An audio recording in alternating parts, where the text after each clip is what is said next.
Exercise 9 है आपको chapter 9 का।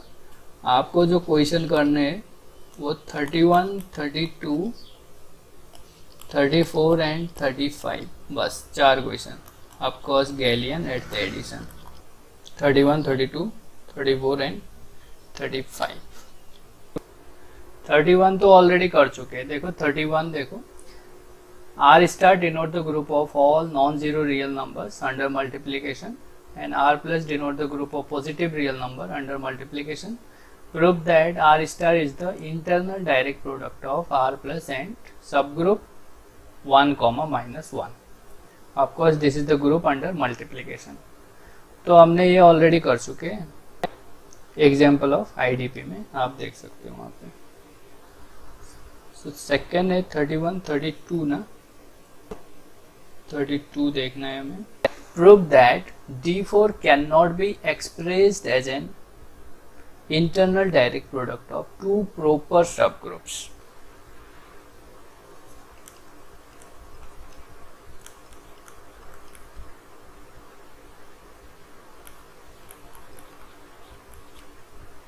D4 cannot be expressed as the internal direct product of H1 and H2, where H1 and H2 are the proper subgroup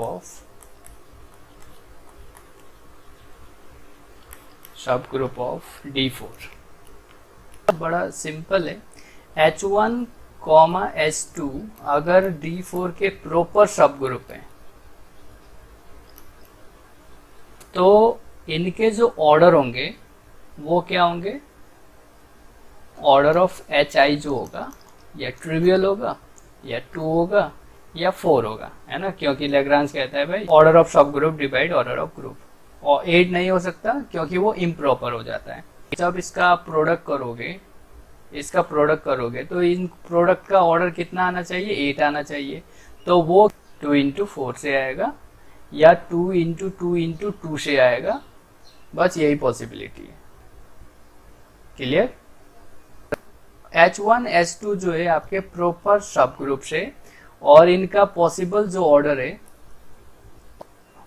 possible order of proper सब group HI of D4 being D4 is equal to IDP of H1 cross H2।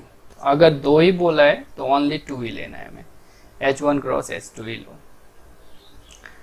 तो possible order of proper subgroup HI of D4 being this is order of HI जो होगा वो क्या होगा, या तो 2 होगा,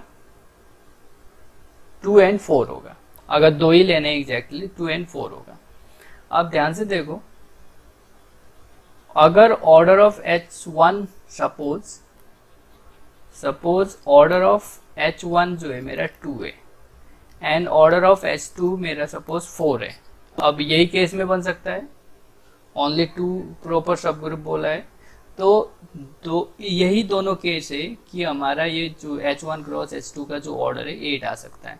तो यहाँ से देखो, अगर ऑर्डर H1 है, H1 का ऑर्डर 2 है, तो always H1 is cyclic, hence H1 is abelian, H1 is abelian.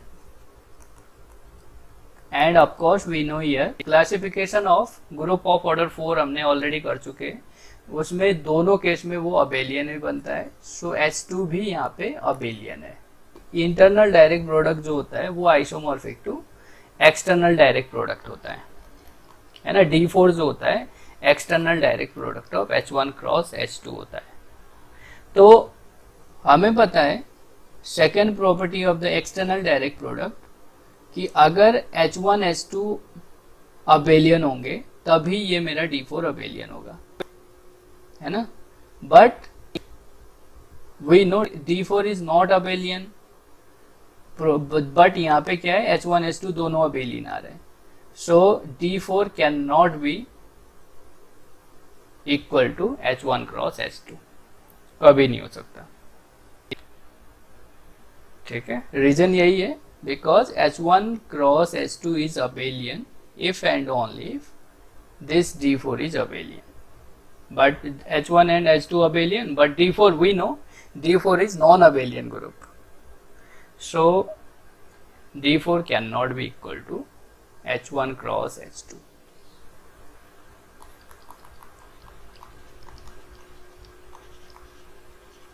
ठीक है, ये रीजन है। 34 देखो जरा, इन Z H is generated by 5, of course in Z है, ध्यान रहे, this is the Z is the set of integer, H is generated by 5, K is generated by 7, so we have to show here Z is equal to H into K। ठीक है, तो आपको पता ही है अगर H A से generate हो रहा है और K जो है B से जनरेट हो रहा है, तो ये जो H इंटू K क्या होता है, ग्रुप थ्योरी 1 में आपने किया है, it is generated by 1, so it is equal to Z।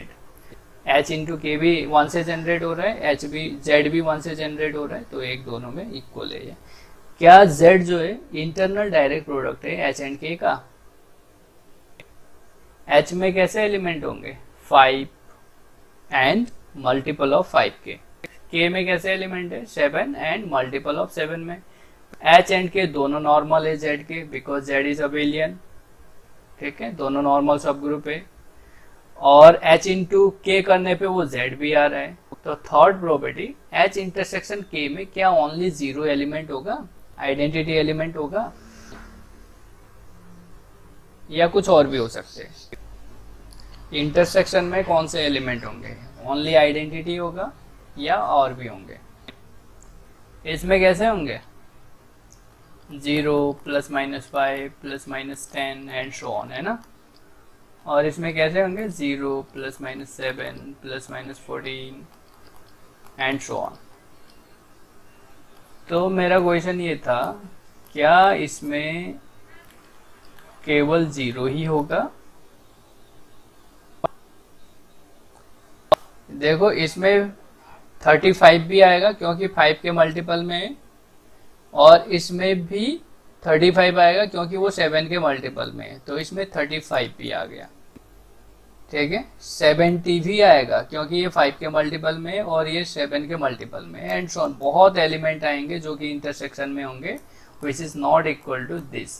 So this 5 and this 7 can not be written as the internal direct product. This Z is not a internal direct product of H and K. ठीक है, not. This Z is not a internal direct product of H and K because intersection में only 0 element नहीं है। Last 35 हमें करना है, तो 35 में देखो Z हमारा ये under multiplication, H is the of course this group under multiplication, we have to prove here Z is the external direct product of 3, 6 and 10. तो number first, 3, 6 and 10 are the normal subgroup of Z because this is abelian, hence this is normal subgroup of Z. Number 1, तीनों जो है separately 3, 6 and 10 वो है, तीनों आप इसमें normal सब ग्रुप है। सेकंड, 3 इंटू 6 इंटू 10, 3 में कैसे एलिमेंट है, दिस इज जनरेटेड बाई 3 में 3 to the power A type के एलिमेंट है, 6 में 6 to the power B type के एलिमेंट है, एंड दिस 10 में 10 टू द पावर C की टाइप के एलिमेंट है। जब आप 3 इंटू 6 इंटू 10 करोगे, so it will be 3 to the power A, 6 to the power B and 10 to the power C। इस टाइप के एलिमेंट है मेरे इसके प्रोडक्ट में, सिंपल प्रोडक्ट में, है ना, not internal not external, simple product में। तो ये अगर H1 H2 H3 है तो H1 into H2 into H3 में इस टाइप के एलिमेंट है, तो G is equal to H1 into H2 into H3, H1 H2 H3। Now intersection में देखो, सिंपली 3 क्रॉस 6, ठीक है, 3 क्रॉस 6 में कैसे एलिमेंट होंगे, 3 to the power A and 6 to the power B type के होंगे, या और आपका जो थर्ड होगा C, क्योंकि 35 में क्या पॉसिबिलिटी बनेगी, G आपका है, तो पहले तो ये तीनों नॉर्मल है, ठीक है, सपोज H1 H2 और H3 में इनको नाम दे रहा हूँ, तो एच आई जो है नॉर्मल है जी का, because G is abelian group under multiplication, तो ये नॉर्मल है जी का। दूसरा H1 H2 H3, H1 में कैसे एलिमेंट है 3 टाइप के, H2 में 6 और H3 में 10 तो ये G के इक्वल हो जाएगा। तो थर्ड प्रॉपर्टी ये होती है H1 H2 इंटरसेक्शन H3, है ना, H1 H3 intersection H2, H2 H3 intersection H1, ये ठीक है। इनके सबके इक्वल में आना चाहिए आइडेंटिटी, है ना। आइडेंटिटी क्या होगी अंडर मल्टीप्लीकेशन 1 होगी, ठीक।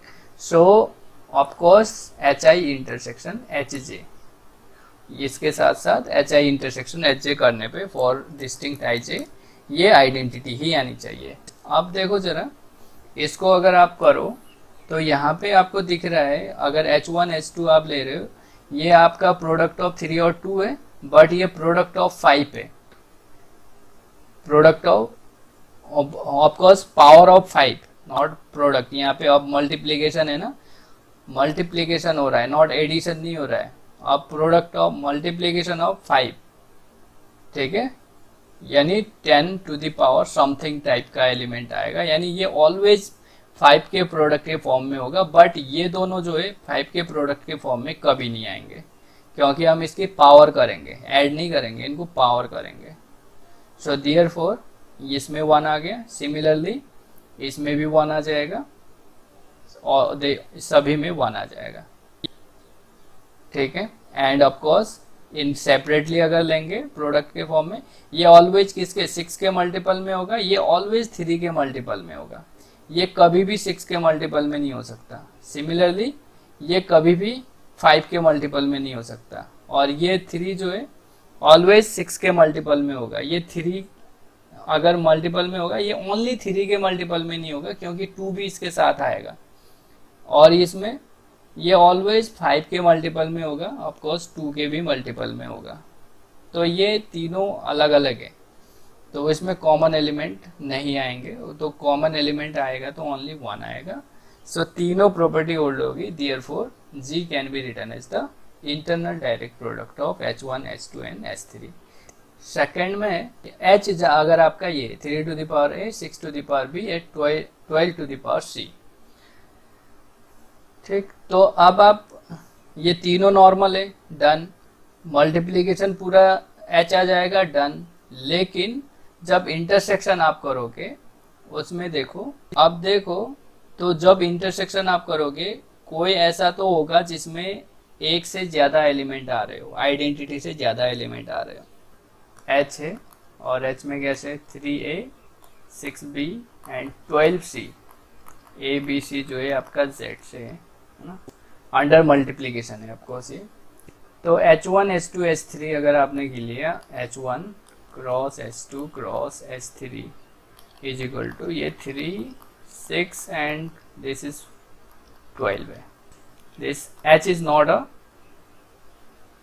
Internal direct product of H1 H2 and H3, but तीनों नॉर्मल है, ठीक है। एंड H1 H2 H3 आप करो तो ये H दे रहा है, सिंपली दिख रहा है। नाउ अगर ये प्रोडक्ट में करूं, सपोज H1 H2 कर रहा हूं, H1 मेरा 3 है और H2 मेरा है 6, तो ये मेरा आ रहा है 3 to the power A 6 to the power B, AB belongs to Z। H3 क्या आएगा मेरा 12 C, है ना, where C belongs to Z। तो अब इन दोनों के इंटरसेक्शन में, ठीक है, इन दोनों के इंटरसेक्शन में देखो क्या क्या आ रहा है। क्या ओनली आइडेंटिटी आ रहा है 3 to the power A 6 to the power B 3 to the power A 3 to the power B into 2 to the power B is equal to 3 to the power A plus B into 2 to the power B। जो हमारा H1 into H2 का element है वो ऐसे है, और H3 का जो एलिमेंट है देखो 12 टू द पावर C यानी 2 to the power C into 3 to the power C, है ना। ये। तो अब देखो ये दोनों क्या इक्वल हो सकते हैं किसी ए बी सी की वैल्यू के लिए? ये इक्वल कब होंगे? अगर आप इन दोनों को इक्वेट कर दो, तो ये इक्वल कब होंगे? जब a plus B is equal to C और b is equal to 2c। a plus B is equal to C and b is equal to 2c। इस फॉर्मेट में तो इक्वल होंगे ही होंगे। तो अगर ऐसा है, पावर इक्वल कर दिए बस, तो b की जगह पे मैं 2c रख रहा हूँ, b की जगह पे 2c रख रहा हूँ, तो ये मेरा हो जाएगा a plus 2c is equal to C. तो a इज इक्वल टू आ रहा है माइनस सी, a की वैल्यू आ रही है माइनस सी और b की वैल्यू आ रही है 2c। तो अगर मेरा c 1 हो गया तो a माइनस 1 रख दो और b आपका 2 रख दो। तो अब देखो जरा ये रख के a माइनस 1 रख दिया, b आपने 2 रख दिया, तो ये क्या 12c 12 के इक्वल है। b आपने क्या किया 2 है ना, माइनस 3 अपॉन 6 स्क्वायर यानी 36 और यहाँ पे 12 पावर 1, तो ये क्या हो रहा है 12 भी आ रहा है। तो इसका मतलब ये है कि इंटरसेक्शन में 12 भी आ रहा है एंड और भी एलिमेंट आ रहा है which is not equal to 1 on. So this h can not be written as IDP of H1 H2 and H3। तो ये था हमारा इंटरनल डायरेक्ट प्रोडक्ट।